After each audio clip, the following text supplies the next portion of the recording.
African iron workers taken in the early years of last century, probably in the 1930s or something like that. They're still doing that sort of work with that simple setup when I was there in the 60s, and it's pretty well typical of the setup that was used. Here's a slightly more advanced setup that was used by a mob called the Haya for thousands of years, and they reckon that these blokes were making high quality carbon steel and even trading through Egypt and with the Romans, so that the Africans were quite advanced with their steel working, and well, some of them do some very good work. Here also you can see some Dayaks in Sarawak, that's part of Malaya, and I've been to Malaya back in the 50s when I was in the RAAF. They do some pretty sophisticated ironwork. They make beautiful krisses, or used to anyway, laminated steel, and you can see the simple techniques they've got there. They've got even a stone club hammer. So you don't need an elaborate setup, it's the knowledge in your head, it's not the gear that you... Here again, from the same old book, you can see they use pieces of palm trunks hollowed out to make bellows, with a couple of sticks with a tuft of feathers on the sticks, you see, so they can pump their forge. So you can make a pretty basic sort of a setup, at very little expense too. Here we have a typical Roman and early Dark Age furnace that was used, a type of thing, just a simple bowl in the up there, a simple bowl in the ground with room for the slag to run out to a hole, a couple of 2 years hooked up to bellows, charcoal fuel, and away you go. Now this was used Roman period, sizes varied, small ones might be only 20 or 30 centimetres, up to nearly a metre in diameter. Used right through, the Vikings used them right up until, well, main changes didn't come until really well into the 11th century.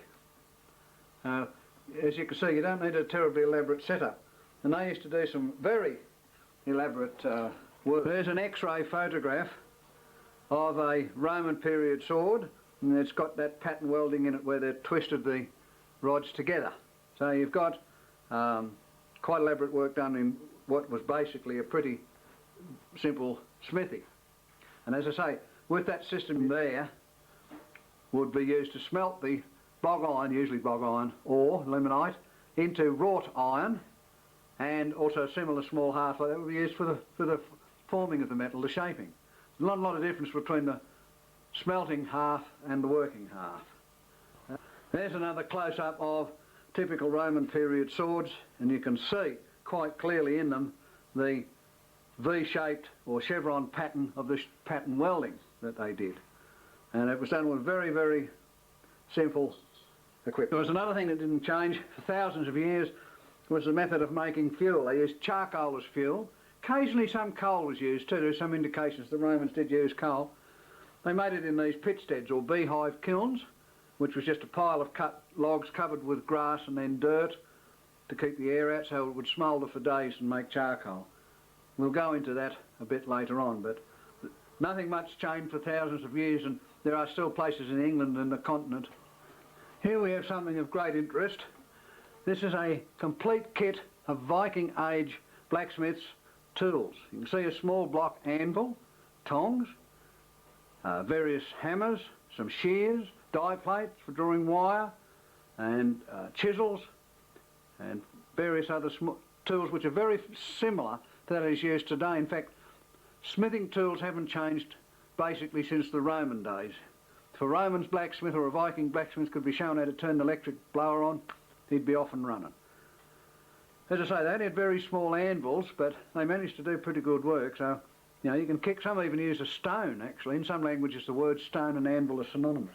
Here we have a picture in a book of modern reenactors using Viking style small bag bellows, very simple to make, bit of goat skin, whatever, and 2 bits of wood and some leather for the flap valves, and you're away. Simple bowl half there again. And there's the smithy there working on his small anvil. All this is fairly approximate of the Viking early medieval period stuff. I should, in sort of passing, mention this, that as early as the Egyptians, meteoric iron was used for making weapons and blades. Here's a blade, it's the one on the right, that was found in the tomb of Tutankhamun. You've all heard of him. It was forged out of meteoric iron. It was used a heck of a lot all through antiquity. Quite a nice piece there. It had a gold sheath, a hilt of gold with a rock crystal knob, and you can see it was in pretty good condition. When they found it, they said it was still as shiny as the day it was made. Now, we have done this, actually I've experimented with, so I'll come to this later, but meteoric iron then was another option in the old days besides forging your own iron. Setup. Here I'm rigging up a smithy equivalent to that which was used in pre-Christian era forges. The Celts and people like that used just a simple bowl hearth, a hole in the ground lined with a bit of clay.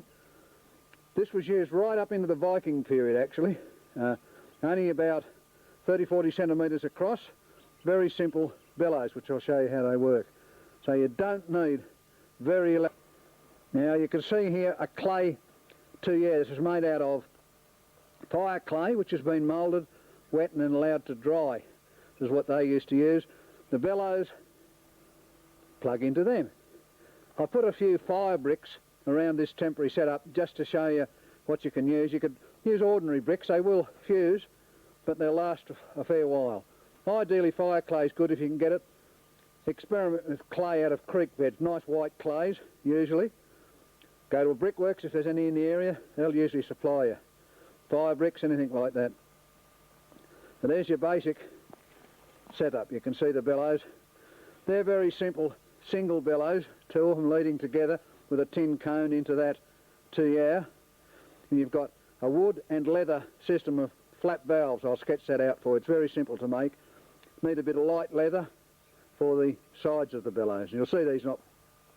Now, lighting up. The best fuel that you can get cheap is the old charcoal. Make it yourself or go around where there's been bushfires, get a bit of charcoal. It's easy to make by controlled combustion in drums or under the ground. I can show you how to do that. We've put a bit of charcoal and wood in here, and to get it going in a bit of a hurry up here, we'll chuck a bit of kero or stuff like that on. Don't use petrol for God's sake, you'll blow yourself up.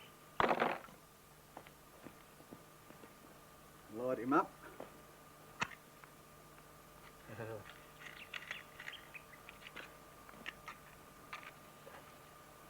Got it. Now, obviously you don't want the fumes or flames coming back into the machine. See?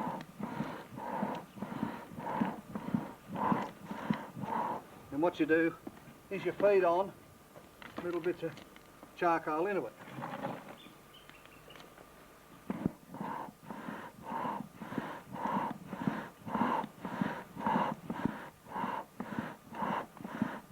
You need a few good strong helpers for this job.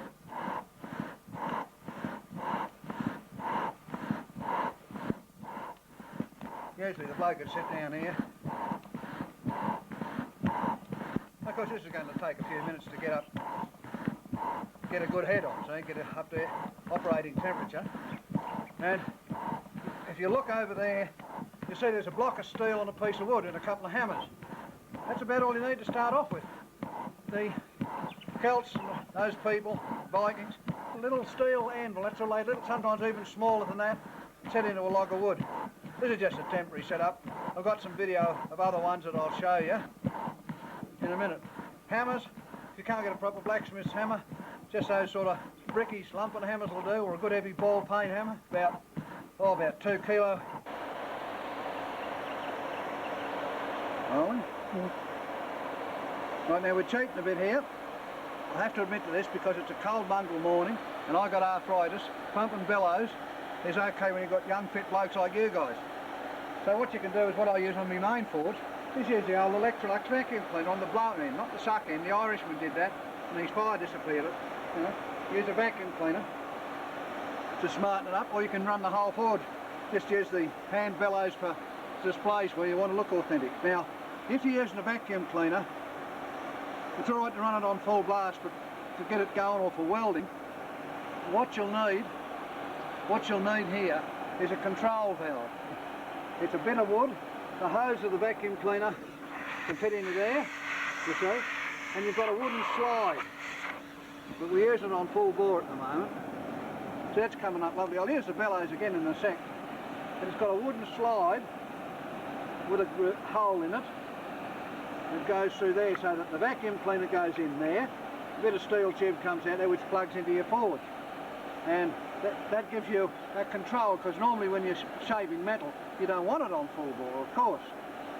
So that's your control valve. We'll put that there, and of course you just feed your charcoal in. It's a good idea to sift it if you've got a little sifter. You build up a... Once you get a head on, it doesn't matter if the charcoal's wet. The idea of sifting it is, of course, to make sure that it's not too much dirt in it. Now that'll be coming up to temperature in a minute. We'll actually use that, and I'll use the bellows. So I just cheat it a little bit, but it's what I use on my regular forge in there. If you've got young fit blokes built like Arnie Schwarzenegger, well, if they're not, they will be after a couple of days of this. And Bob's your uncle. You see, you can... I have been in Africa, and I've seen natives there doing beautiful ironwork, similar setup, actually goat skin bellows.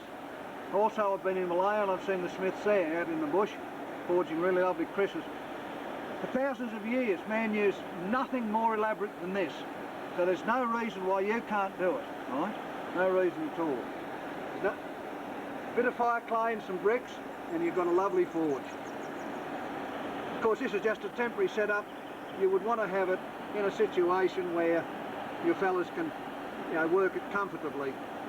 You'd have a bit of a brick wall here to protect the operator and so on. But that's coming up to temperature lovely, yeah? We couldn't ask for better. And as I say, once I get it up to temperature, we'll go back to the bellows just to show you that it can be done. Cut. Now there you go, she's coming on heat, as you might say. That's hot enough to forge anything. Naturally for big things you want a bigger fire, but for swords, axes, you can do them in that. But get back and get the whole action in a bit more. Yeah. Okay, now roll tape. Now we've got to go on with the vacuum cleaner, cheat it a little bit, but that's okay. So now we've got a nice bit of coal. We can plug the bellows back in, and away you go.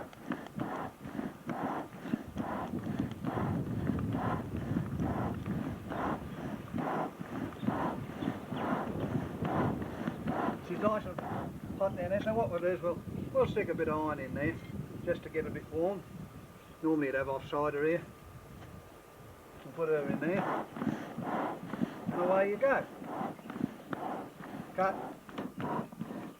Takes a few minutes and you'll get it there, see? That should be pretty well hot enough to forge now. Just follow me, just see, have a look here.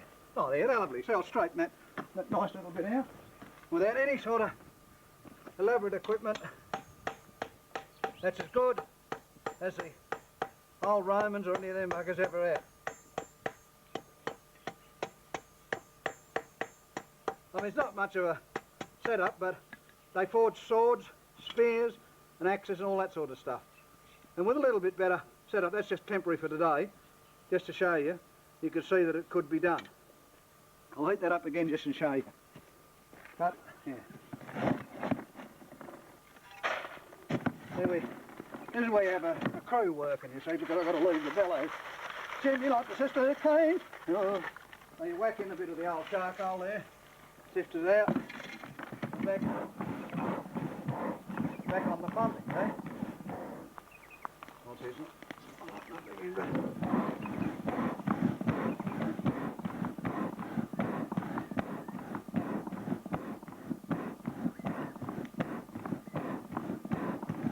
Good young fit blokes can go all day like this. Take them in turns of about 10-15 minutes each. They used to smelt their own ore. Get the bog iron ore, grind it up, roast it, drive off the moisture. Then they would smelt it in a similar sort of a setup with maybe 2 or 3 sets of bellows. They're starting to get hot again.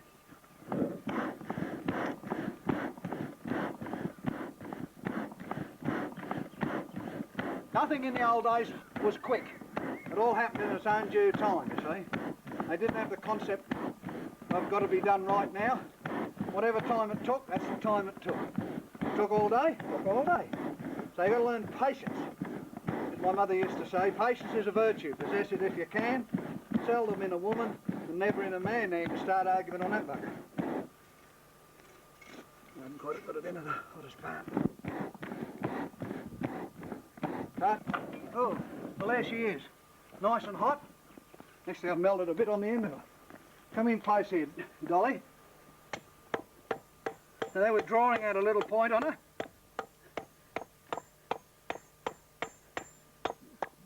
It's cooling off.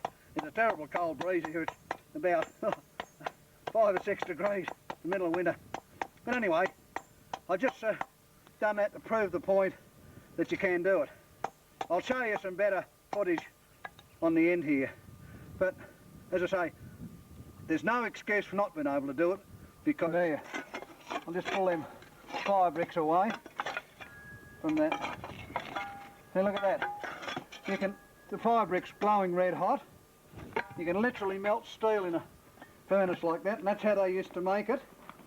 You can see, it's probably good if you don't have your too close to your bellows in case the flame comes back up and sets fire to them. And just follow here, you can see they're very simply built. Soft leather. Kangaroo hide's good for it, or a split hide. What you don't do is chuck water. Now a very rough bush way of making charcoal, this is rough charcoal, but it'll do for a forge.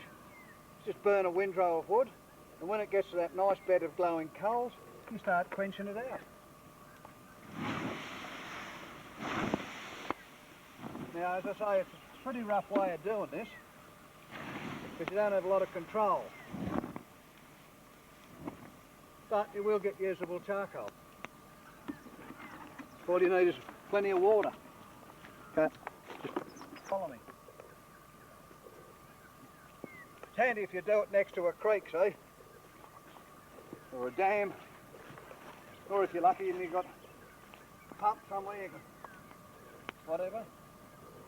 But, as I say, this is a pretty rough brew of charcoal. But she works. It's not as good as the slow method. And I suppose some buggers would whinge about pollution too. But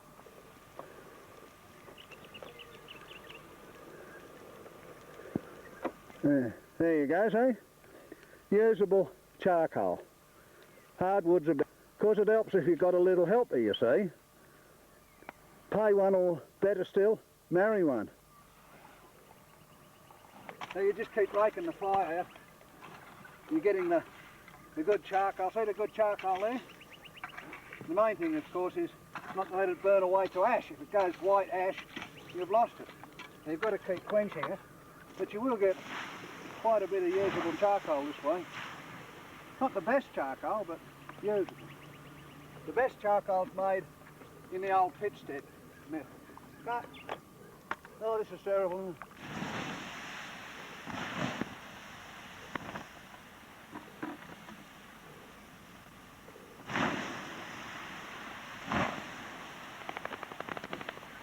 Yes, boss, I'll get some more water, boss.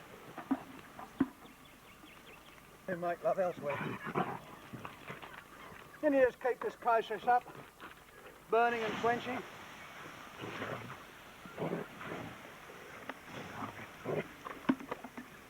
And you rake it out as you quench it.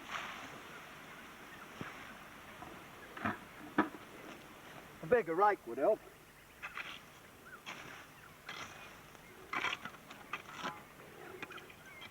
Most of this stuff's yellow box and stringy bark. Not too bad for the purpose.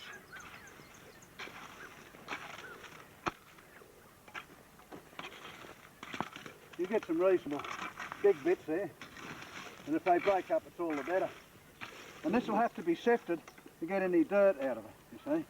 This dirt makes clinker, and clinker interferes with it. Oh, I'd say there'd be a good couple of barrel loads going to come out of this.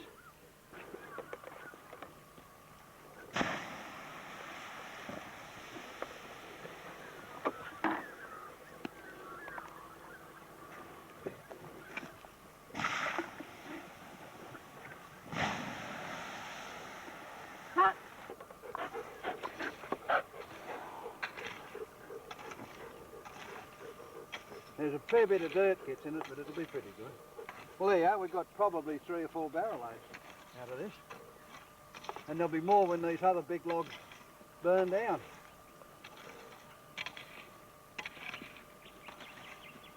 Make sure it doesn't reignite, of course, otherwise you'll lose it. Now that looks good. And all that has to be is second now. It's all fairly small bits too, which is good. Obviously,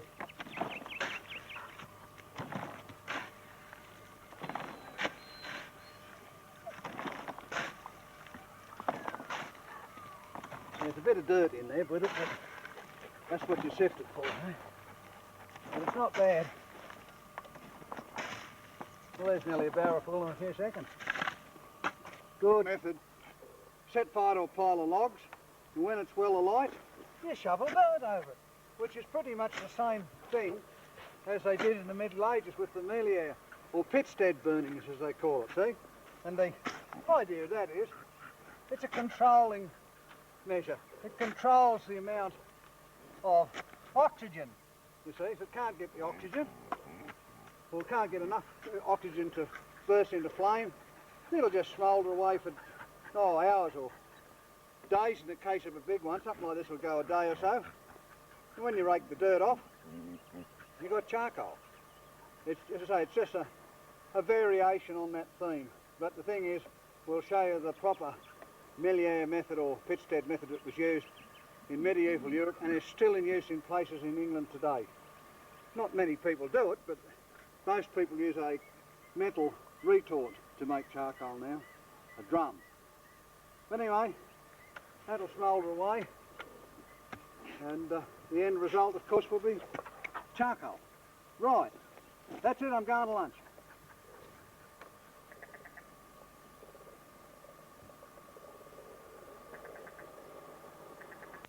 There's an advancement on the just roughing the bush sort of method, and that's using a drum. You can use quite a big one or a small one, depending how much you want to make. First thing you do, you get a pick, then you whack a few holes, small holes in the bottom. And you're going to need a lid. Flat sheet of tin would do you, and then in that you've got to whack a hole or two.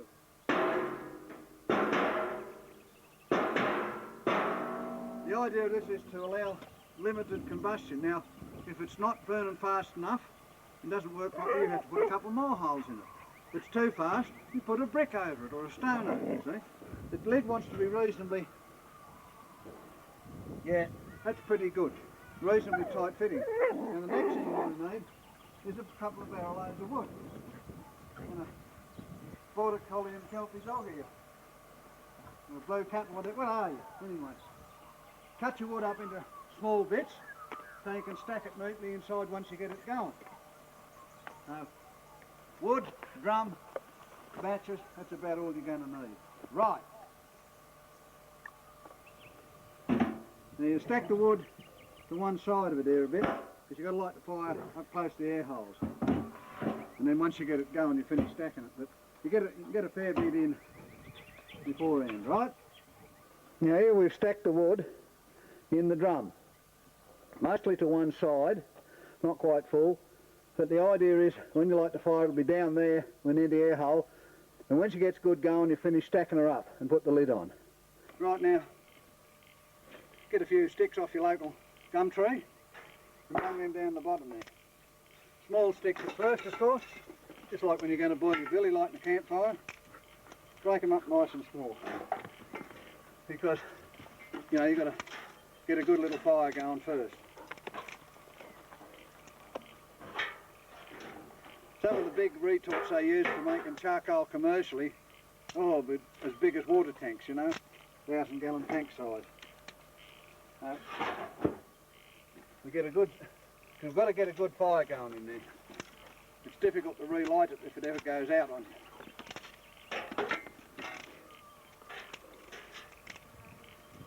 you. Right. Little twigs in, we progress up. Now, in the old days they used to use green wood for the charking. Yeah, they used to use green wood, and then it started with red, so we shot a bit of surfs and hurry up in here to get her going. Don't use petrol. Remember what I said before once? Okay, now, we've got heaps of little twigs in there. We chucked a bit of hurry up in it. Remember, don't use petrol, Kero. Yes, that's right. Kero ought to. We'll light her up. I get a match. Rub two Boy Scouts together, eh?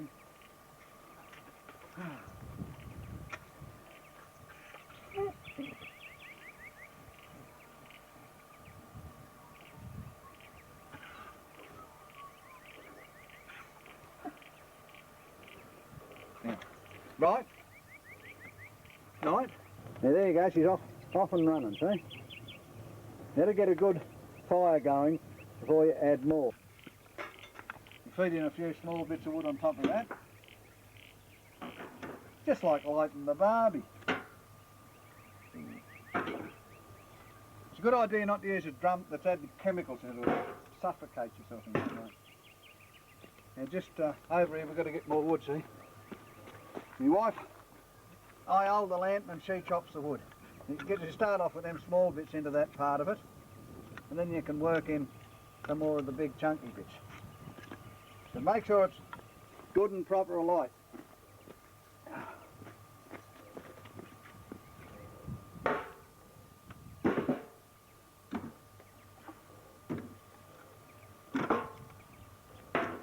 And the idea of using medium-sized bits is that you've got some airspace around it. You don't want too small a bits or it packs down too much. And you just got to make sure that catches the light well and proper. The hardwoods will chark better, although for things like gunpowder you use softwood. For gunpowder they use willow charcoal. But we're not making gunpowder, we're making a bit of smoke. You can tell how it's going by the state of the smoke when you get used to it. And we'll just keep feeding that timber in. Get bigger bits as she catches, you see. This red box is good stuff. There's red box, yellow box.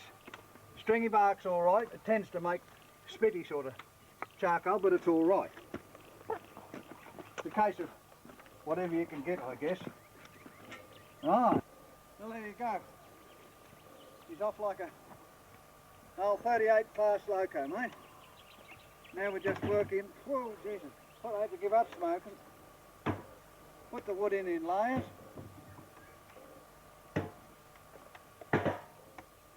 Fill him right up. That's why you wanted these medium-sized bits, you see.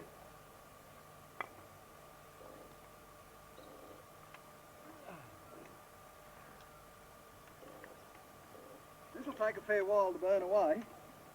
And it gets pretty hot, so this is why you want it. Right, she said she. So, this is why we're doing it here in our pit.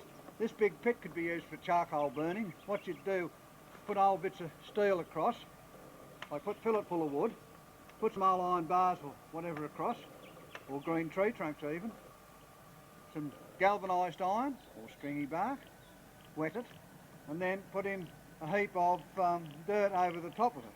And that, you seal off the front, same thing, just leave a little hole, and bob's your uncle. So now we're gradually getting this here full. It's a bit hard to see what's going on in there, so you just have to use your imagination. Righto, here we are. Now she's well and truly alight.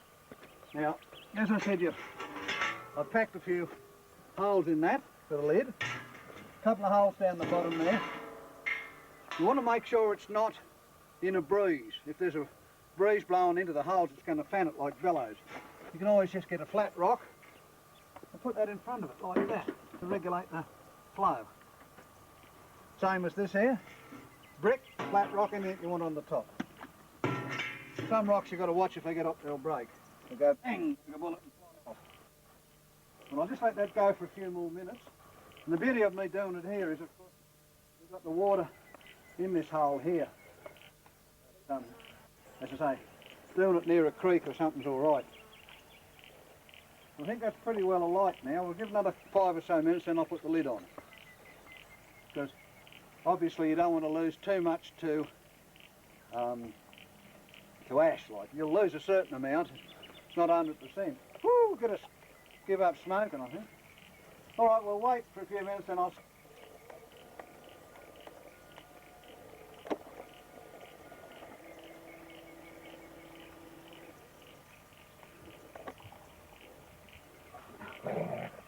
She's right now, she's well and truly alight. As you can see, she's, well, you can see through the smoke, she's full on. What you do is you put the lid on, put the whole side away from the, where the air inlet down there, you put this away from it.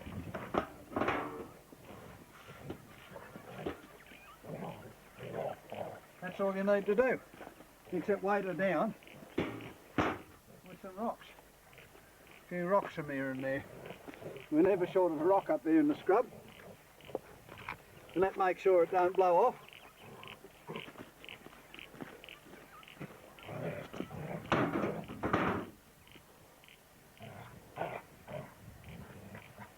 Now you can see there's a fair bit of air coming through there, so that up a bit. It's not a perfectly tight lid. If you think it's burning too fast, you get a flattish rock, like I said, or a bit of clay even, and bog up the holes. You might only need 1 or 2 little holes. You can clog them up with small stones if you find pointy ones. Anyway, obviously not a bit of wood, it'll burn away. There's a lot of heat there. And that's throttled it back a bit. And you just need barely enough air for combustion. See how hot that's getting. That's why you want to be, you wouldn't want to do it in a forest or out in the open too much. You can get your lid down. There we are, that's better. Banging down. And one of those drums that's got a proper clip-on lid would be better, or even a flat sheet of galvanised iron, but that's all I had on hand. Now that'll smoulder away there for, oh, probably a day, you know, at least.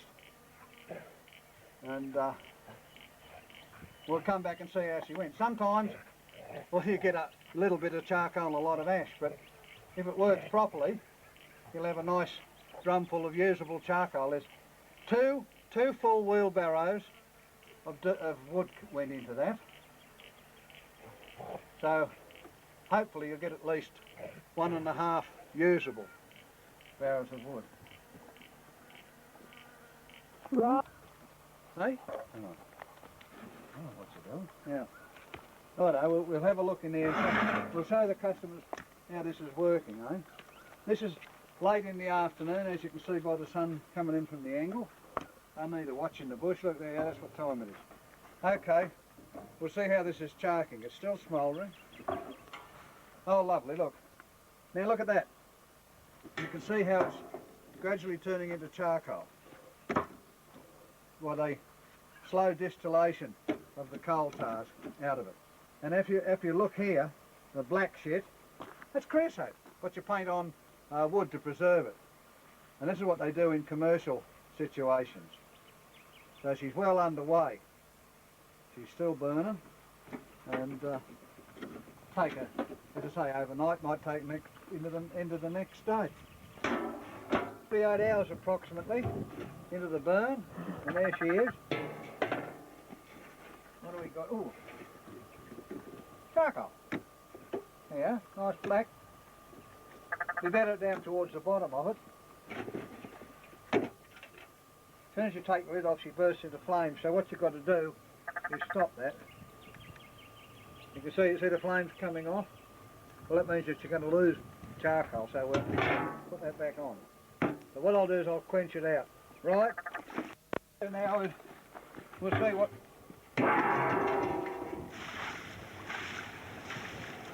That stops the process.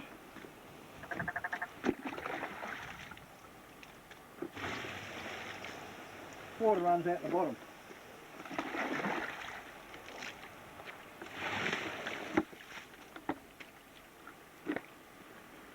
There you go. Then all you've got to do is empty it and cart it away. See? Black as the ice of charcoal. And you can see the creosote that distilled because it distills, the process of distillation. Well, that's out now, and Bob's your uncle, and we'll be able to use that now. Oh, there we are. We'll see. There's from the other burn, and from this, there's quite a good bit of charcoal. Not all of it was perfect, but you get a fair bit of usable. I sift it, as I say, to get the dirt out. Bob's your uncle. Later on we'll look at the other methods. There's enough charcoal there to keep a forge going for quite a while. Right, we're going to get some more now. Rekindling an ancient business in the forests of England. Here, when we cut them down, in fact, it's doing good instead of harm. Younger Bill coppiced as his forefathers did, with a portfolio of simple tools.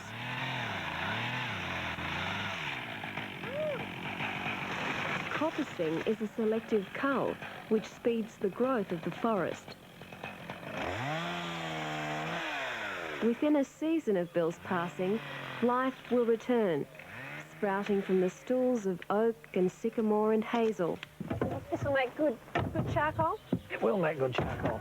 Bill's not the only bloke working the woods in a time-honoured way. His load of birch has a special customer waiting.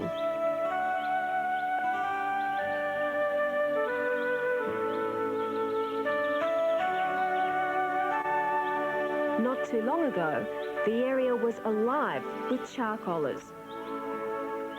The Empire's armed forces needed gunpowder, and charcoal was an important ingredient. Hundreds of teams, often entire families, earned a grubby but good living cooking their coppice timber. Their life was the woods, and the woods thrived. You begin to get an understanding of the history and tradition of these woods when you stumble across the old ruins of a charcoaler's hut. This one was probably home to one or two charcoalers at the end of last century. And it must have been pretty grim for them in the middle of winter. There's no such thing as ducted heating. But they were designed in a fairly clever way. They were always circular. There was always a door at the front facing windward and a fireplace at the other end to make the most of the draft coming through. They were always close to water, always close to the burn, and most importantly, they were always close to a crabapple tree. Rather than make their heavy tools these days.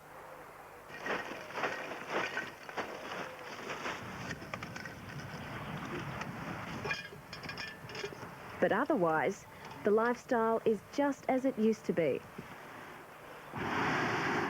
At Walter Lloyd's tiny caravan, we're close to running water and close to the burn. Well, there is something magic about charcoal. I don't know just what it is, but this business of fire that you've got under control, you know, that's part of it. But part of it, too, is the fact that you're working out in the woods, which is lovely. So that's gone. And then on top of that, you're doing something that really is important, you see, and we're showing people that you can actually do it under modern conditions. You're using old techniques, using old tools, but you're creating a product that people want now, and they're prepared to pay for. And I just like it anyway. What the hell? Does it matter that it's raining? Well, it's better if it isn't, but doesn't matter so much. And if we had to stop every time it rained, we wouldn't make much charcoal up here. But as long as you keep As the kiln is loaded for a 16-hour firing, you can't help wondering why these guys have opted for a life of labour in the woods. Walter gave up a well-paid office job. Simon worked around the world before deciding to buy into Walter's business. Maybe, just maybe, it's pyromania. This is the exciting bit, hey, Simon? This is the best bit, the most satisfying bit of the lot. Oh, good. I always say a little prayer here, because it's so embarrassing if it doesn't work. Not afraid you might go up in smoke too? No, you duck back quickly as this goes down, because it can go. Like that. Smoke is an occupational hazard on this. Like to hear it crackle. No, it's going well when it crackles.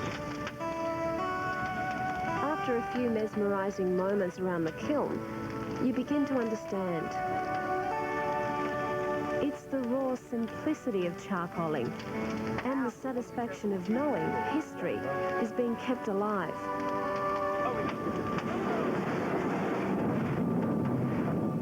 See you a bit.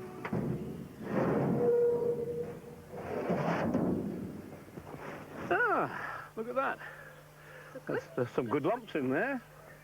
Yeah, nice stuff. Not quite as much as we would have liked, but it looks good. A load of charcoal, bound for the region's restaurant grills and backyard barbecues. There's about $300 worth here, and cooking up half a dozen kilns a week makes it a good business. It's too fast. Here, when we cut them down, in fact, it's doing good instead of harm, and it's helping counteract all the things that are going wrong in other parts of the world. So, I feel great, you know. I feel I'm doing something worthwhile. Smelt. This should be done all medieval costume and proper authentic tools. Like in the medieval days, they didn't have iron shovels. They had wooden shovels with an iron edging. But the idea of this is just to show you how they did it. And usually they'd build it into a bank. Now you get a bit of a pick and a shovel. It doesn't have to be a very big hole because these bowl shafts were very small. Some of them as small as 30 centimetres across, which is a pretty small hole. We'll just make a little bit of a depression here. Never mind the rubbish in the background. So you've got to imagine this is a wooden, and that's about all they had is a simple depression in the ground. Now that will be lined with clay. Ideally a fairly refractory sort of clay, but if you haven't got that, you're just going to have to make do with any old clay you can get. Now we'll just dig that out a bit, throw out for the clay. I'm doing it here next to the shed, scares the junk, because we need the power on, because for this I'm going to cheat and use the vacuum cleaner blower again, because with my arthritis, pumping bellows is just not really on, unless I've got a mob of young fellas to do it.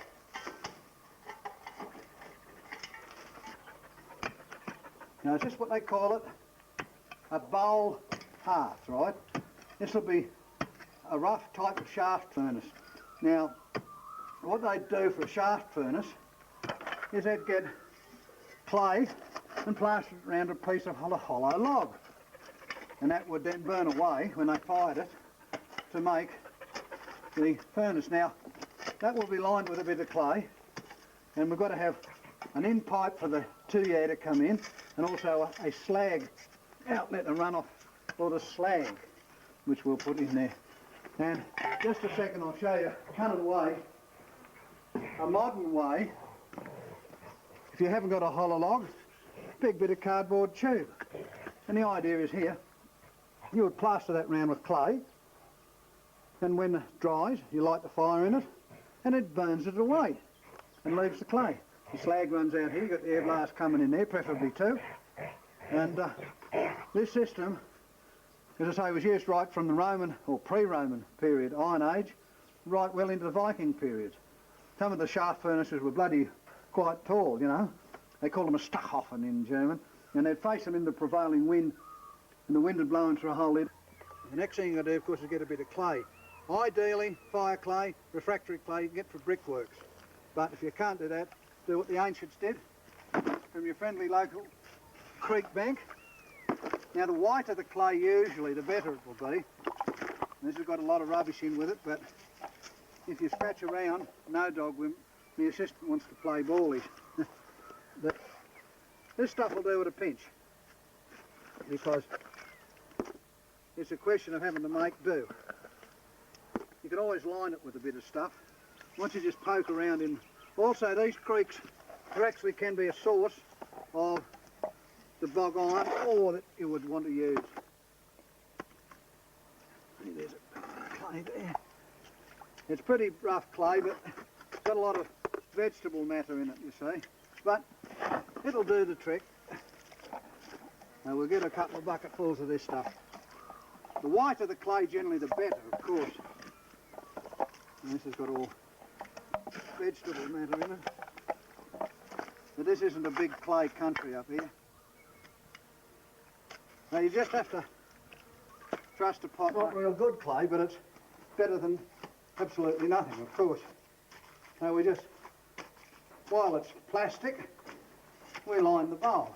Now, I've actually got a bit of refractory clay. I'll bung you in a minute, but the idea is you can line that out, and you have to get in there with your hand, throw out any large plunks of vegetable material. It's nice and soft and plastic. Well, you've got to build it up down the sides. That's about the size of the bowls they used. Wasn't much. And there's your outflow there for you. Now that's going to take a few days to dry. What you do is you cover it over, you see. Keep the direct sun off it, maybe even a wet bag for a day or so. You could use it straight away, but it's going to crack up and go pop, bang, and blow stuff out at you and everything. I mean, see, I'm working a channel there for slag to flow out. Now on the top of that, I'll slop a bit of fire clay. And then the 2-year fits in there. And it's got to slope down at a slight angle. They always did come down at a bit of an angle. Actually, if you look carefully there, you can see some of the silica that's melted when we used it on that forge demonstration a while back. Anyway, I'll get this bit of... Right, now, what we're going to do is put a bit of fire clay just to improve performance. You get fire clay usually from brickworks. It comes in a powdered form. It's a high refractory clay, usually in big lumps. So we've improvised a bit of a crusher here because we're going to need to crush the ore up too. Now you chuck it into the bit of old steel pipe, into the end of a crowbar. Just break it up.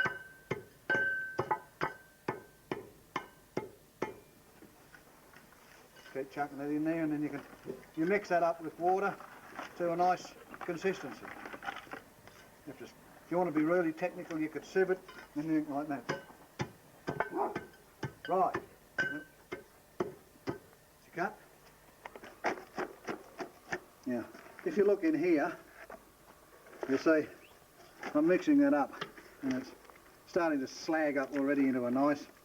You just keep mixing the powdered clay in with that until you get the consistency that you want. Takes a bit of mixing. Ideally you should let it sit around in the water for a few days. Still a bit lumpy. But as this is just a fairly rough shot job, that'll give you the idea of it. Now that's a reasonably sloppy good mixture. And what we do is we bog in the 2-year, leaving a little space for slag to collect. Right? 2-year comes in there, and we just plaster around it. Now it's a bit rough and lumpy, but that's all right, because, as I say, we're not out to outdo BHP, are we? The secret of this is it's only going to be broken apart, you see, so a few small lumps don't matter too much. Might get the odd pop bang or something out of it. But that refractory clay will take a lot of temperature to get it to vitrify or turn into glass, you see. And we'll put a bit more around the former in a minute. It's a bit hard down the bottom, need a bit more. See, that's where the slag... Now the blast comes in there, and the slag, if any, will run out down here. You want about 1 inch or so of this stuff on top of the rough clay. Then we'll put the cardboard former on to build up. Ooh. Hard on your fingers, this stuff. And this will sort of, at the temperatures we're going to be working at, this will probably vitrify or turn into glass type stuff. But that's a lime in it to help it flow, but this wasn't done. And at the temperatures we're talking about, it's not altogether that efficient.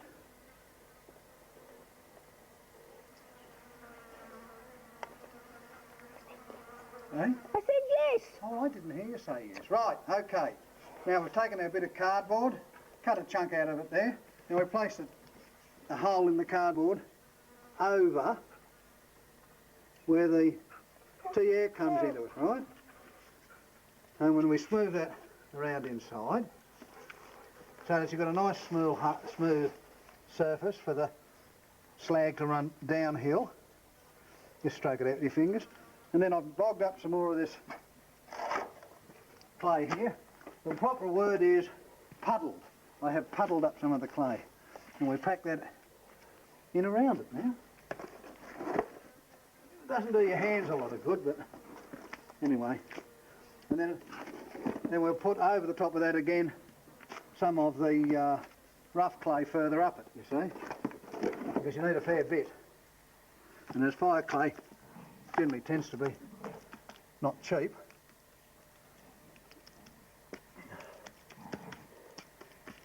bring it up the walls a bit. As long as you've got an inch or so of clay around the... And of course you leave a hole here for the slag tap. Now, if you cut, that you're leaving that slag tap hole. Actually, you could put a piece of wood in there or anything just to make a temporary form. I'll get a bit of cardboard in a minute and do that. Now you're building up thickness up around it here. Never mind the greenery in the background. We'll clean that all the way before we fire it up.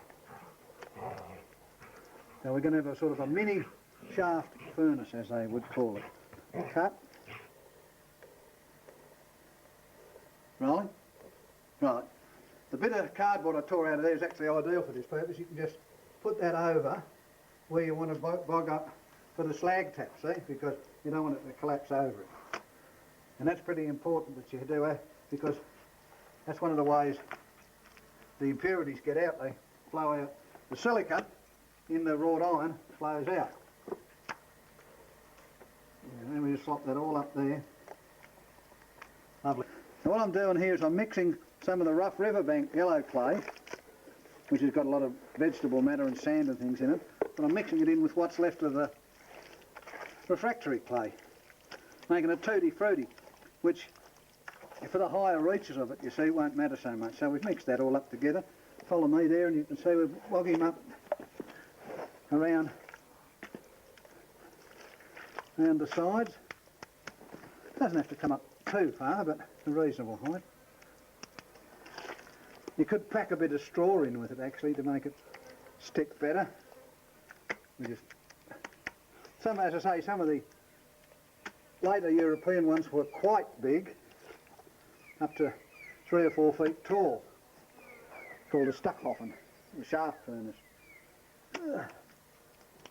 And then you can put even dirt around the back of that just to keep... The secret is, the thing's going to work more efficiently if you keep the heat in. And the idea of the shaft, it helps keep the carbon monoxide in, because it's the carbon monoxide in the equation that helps with the direct reduction of the iron ore. You see, that turns that into iron in its metallic form. Because you've got, well, ferric oxide and silicon and other impurities in it. It's a bit sloppy there, but we'll just watch that. Yeah, not too close. Right. You on? On? All right. Now, she's all together. Just smooth her out a bit on the outside a bit. Doesn't have to be too pretty. We've built up a couple inches thick, or, you know, say 40 or 50 millimetres thick at the bottom, getting up to about 25 at the top here. Now, if you look down in here, my dolly will give you a look down inside here. Come in vertically from the top. Right. Now you just make sure she's nice and smooth, and it's got to slope down towards that slag hole, right? You just smooth the wet clay out. Doesn't have to be pretty because you're not entering it in a pottery competition. And of course this cardboard will burn out when she goes.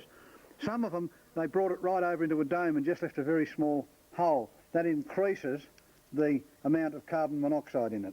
But in this case we're just doing it as a shaft furnace. Now the next stage will be, if you like to go back there, dolly back, off, whatever. Turn off and dolly back. Oh. Okay, we've got the clay in. What I'll do is I'll just chuck a bit of backfill around the back of it here to help keep the clay moist, and also to keep the heat in, you see. Just pack that in around it, and that helps. Leave your access ready for the tea air, of course. You could pack a bit more around there later, but this is just to help keep it all together. Doesn't have to be very posh. Watch out, don't get too many rocks in there. And that's a pretty fair representation of the evidence I've seen in the archaeological books and metallurgical books of a early Iron Age, Dark Age shaft furnace, as it's called. Right, and that should hold it all pretty well together. I mean, it's not the biggest one in the world, but some of them were small. In Arthurian England, in the Irish provinces, some of them were as small as 9 inches, or that's about that, or perhaps a little bit bigger. They weren't very big as compared to the Romans, who made some pretty big ones, up to a metre or so across. Now we've got to crush the ore. Right. Now here we've got a bit of a tutti frutti of iron ores. We've got... Now there's a bit of the stuff we got from our last smelt. There you go. That is iron with slag in amongst it. Now, back at Macquarie Uni, we used this stuff with quite some success. We've got a mixture here of bog iron ore, which is the brownish looking stuff, it's limonite with the brown and yellow looking stuff. Limonite is bog iron ore. Now, ideally it should be roasted, but first you've got to crush it. Now we improvise a bit of a crusher. Now you'd be surprised, out of this lot here, this weighs about, oh, I'd say 40 kilos. That bucketful there is quite heavy, very difficult to lift. This has all been washed, but ideally to drive the moisture out of it, you should crush it up. So what they used to do is this. The smaller you get it, the better it's going to go, obviously. So we just crush it all up here. Helps if you've got a couple of strong lads, you see. Now, how you identify, it's starting to break up. You can see the iron in it. See the yellow and the red? That's iron. This stuff isn't as high in iron as some ores. Some magnetites, they go up to about 50%, or this would be about maybe 30%. So, like, out of all this here in the bucket and on the ground, you get enough to make a scrammer sacks or something like that. So it's not a high yield thing, but anyway, we'll crush all this up. Now ideally you could roast it to make it more efficient. You put it in over a fire and roast on a hot plate or just in coals. But we'll see how we go. There's another bit of that's got a fair bit of slag in it, that bit. Now this piece here, you can tell by the weight of it, take my word for it. If you were to chuck that in the forge, which I might try later on, you'd get quite a bit of iron, might get a nail's worth out of it. You can see the slag and crystalline structure. Right, up a bit here just to show you. I always like to sift it. So you can, the big bits can be chucked back into the pile for re-crushing. That's a sort of a good size. About, nothing bigger than about a marble or something like that. The dust, of course, can go in, of course, because that'll go on quite nicely, but small particles like that will break down a lot easier. So it's going to take me a day or so to get this all together. See, but that's, well, I mean, if you smelted that down, you might get a table knife or something like that out of it. But anyway, that's what you need to do. So we'll get that charge ready for when that's dry. Right. Now, is that sharp and clear? Mm-hmm. Now that's, you can see the slag in that. That's iron. You can tell by the weight of it. See, that piece has got quite a bit of iron in it. You can feel what, you could forge weld those together, hammer out the slag, which is what they did, and get usable iron. As I say, that much might give you a big nail or something if you were lucky, but that's what we're aiming for here. We won't get probably too much more than that either, but it's the principle to be known. That's the principle exercise, the point of the exercise. Right. There's some cross sections of some medieval type bloomeries. Particularly the one on the top right hand side is what we've more or less got here, right? You see the thick clay wall, single 2-year and a slag tap hole at the side. And that's about what we've got. To give you an idea how small they were, the square one, the inside of it's only 30 centimetres across. That's about a foot or so in the old measurements. So there we are, just ready now, just waiting for it. Now here also is a piece of wrought iron, commercially made from the 1800s, which has been cut and broken on a fracture test, just to show what we're aiming for. You can see in the fracture a wood grain or striations pattern. This is the silica in the wrought iron, which is what makes wrought iron different to steel. We'll discuss this later, of course. Now here we have, after a bit of drying time, I've cut off the excess cardboard level with the top so that you can see now quite clearly the interior of the arrangement. And what I'm going to do now is light just a wood fire so the heat of that will help to dry it out a bit. You could leave it for a couple of weeks, but as I've got fire bans coming on in this area soon, I'll have to speed it up.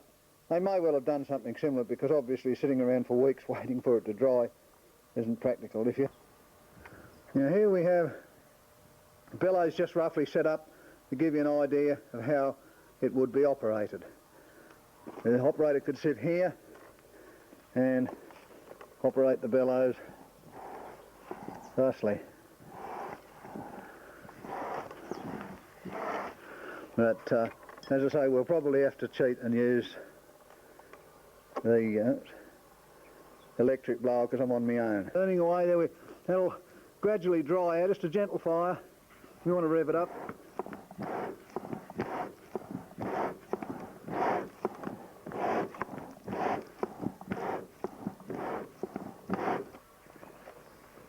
Now you can just use a bit of wood in it there, a few old twigs. It'll gradually dry it out. You don't want to go full on it. I mean, you could get a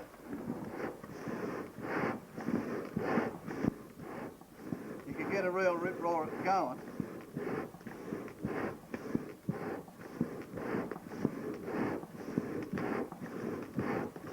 But you don't want to. If it dries out too quick, it might crack it. Probably will crack a bit anyway.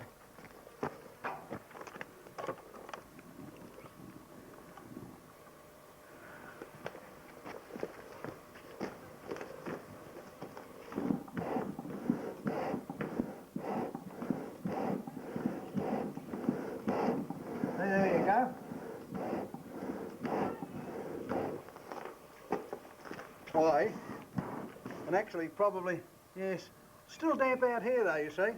That'll take a fair fire, but just a gentle fire like that for a couple of hours, because we've got to be able to do this before the fire bans come in. But right. While that was drying overnight, the clay, the last 2 days I've been doing a burn for some more, as we showed you. Look at that, lovely. Beautiful. Charked away, lovely. Now, there we are, see? Top quality, that we couldn't buy better. And the idea is we can use some of this, because we're going to need a fair bit of charcoal in the turnout. So you can tell it's charcoal because it's brittle, see? That was all good quality hardwood beforehand. See? That's bloody good. Any that's not quite 100%, you always chuck it in the next burn anyway. Because you're going to need a bloody big stack of it. You know, we've probably got a best part of a barrel and a half here, so that's not too bad. This takes 2 barrel loads, and you get about a barrel and a half usable out of it. Right.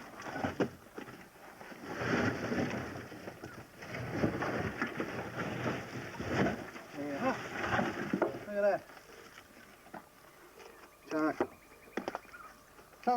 Sometimes the centre bits can't always chark, but that's all right. Get a fair bit of use out of that. Rolling. Right. Off to work we go.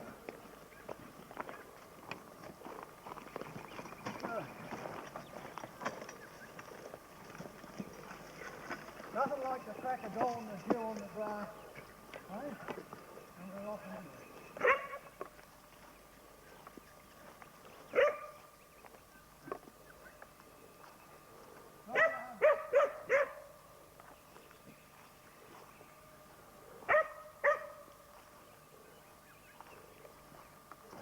bloody hill doesn't get any shallower.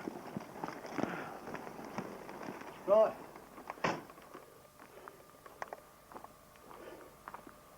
What I've done is put a bit of extra clay and some fire bricks around it to support the extra weight. And I've corbelled it, that is to say, to make the hole smaller at the top, rather than form a clay dome, I've just used a few fire bricks.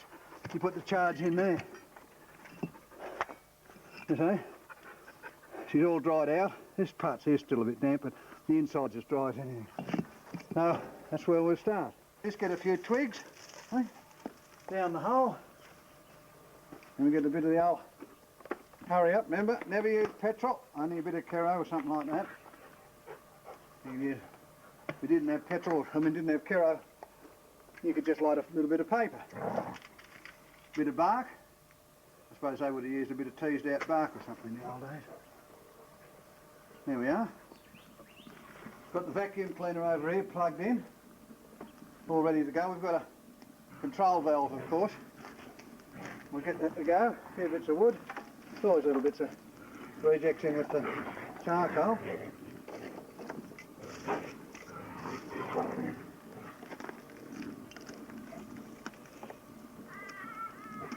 So she's alight at 10 past 8 on the 30th of September 2001. Last day of the free fire burning out here in the bush, so it's got to be today or never. Couldn't do it outdoors otherwise. Now we'll go and kick the vacuum cleaner in the guts.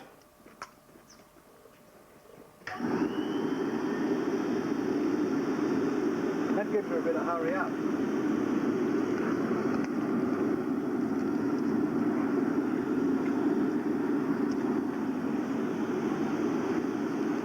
So we've got to get a good bed of coals going down there. And this has got a control valve on it. Right, now I can regulate the blast by working this valve here.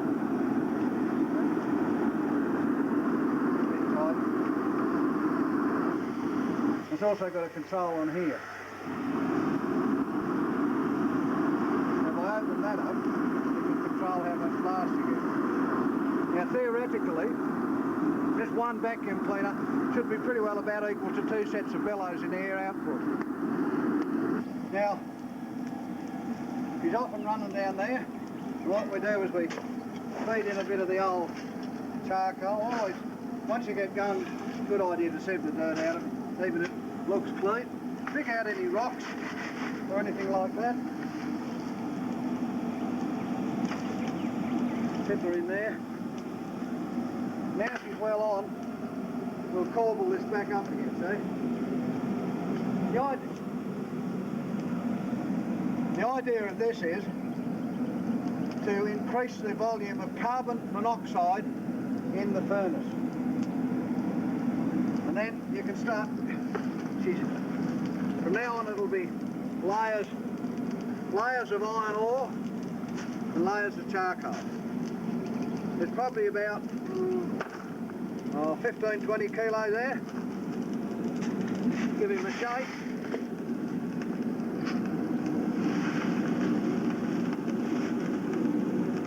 Yeah, bloody gloves from this.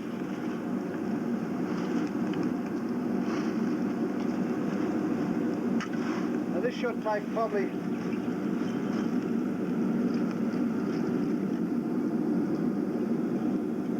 take the best part of a day. What you do is you just alternate layers of iron ore and layers of charcoal.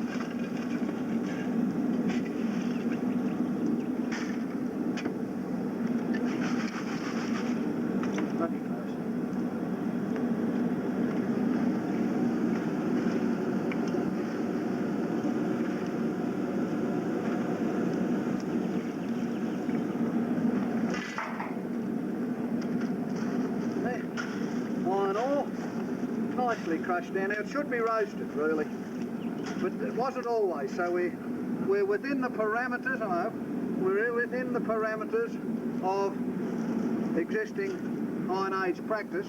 Not roasting it. You don't get such a high yield. We're not worrying about yield today. It's just to show you how it was done.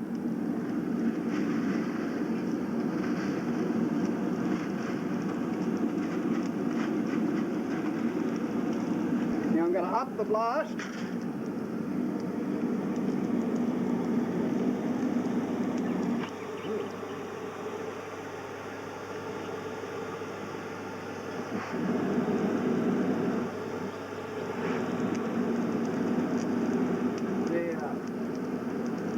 She's on full bore, going like a 747. Look out, Trade Centre, here we come.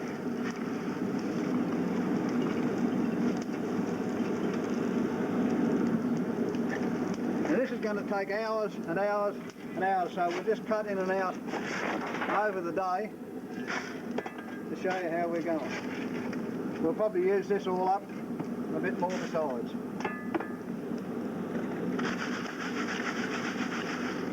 Break up the real bits, big bits.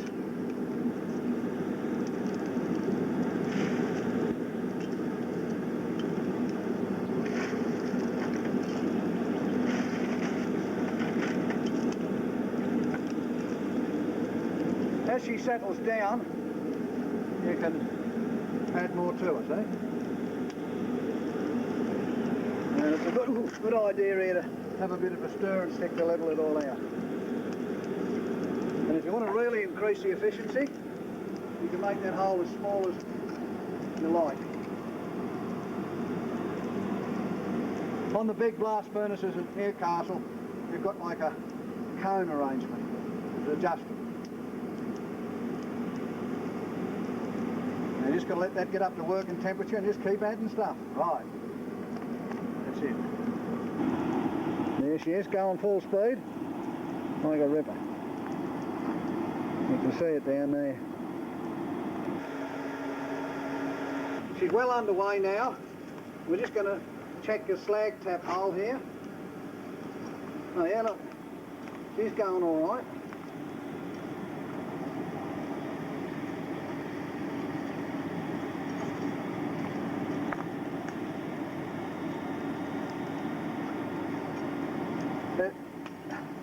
Now we just block that up a bit. So plus a draft. Bit of a brick there, won't you? Got to watch your fingers on this, it's bloody hot. No. So anyway, she's off and running.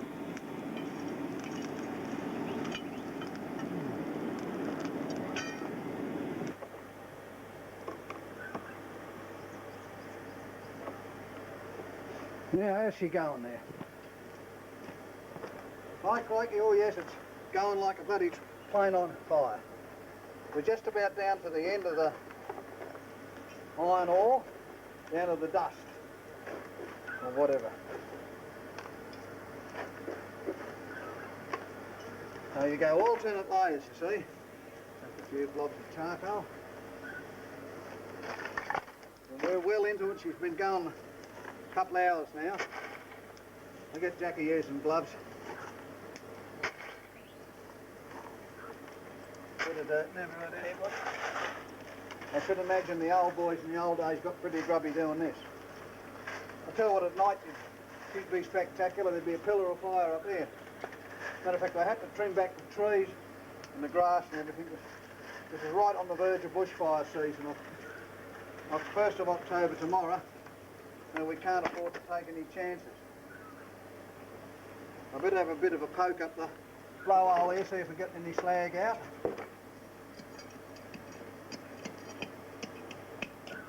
There's something in there.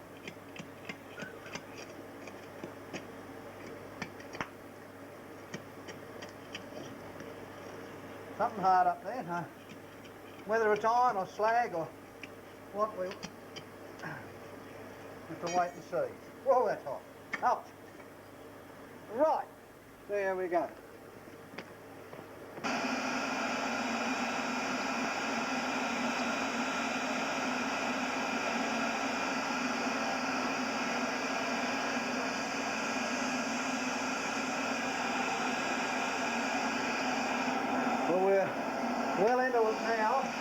It's still up past 10. I don't know if the heck instrument is going to last the distance. It's making a bit of noise.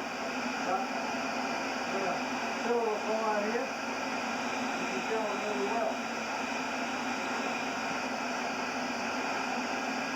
Well, if you're going to watch this one, mate, there's amount of heat coming out there.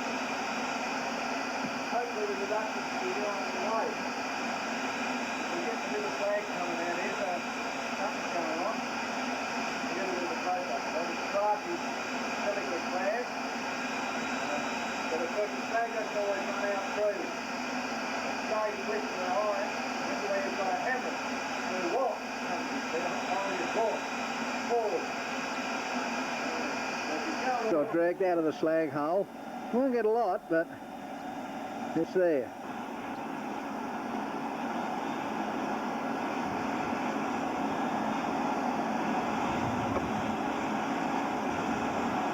Something's melting in there anyway. I've seen a few sparks. I removed the slide valve to get maximum blast because this is now, the oil would have dried out or roasted on that early stages.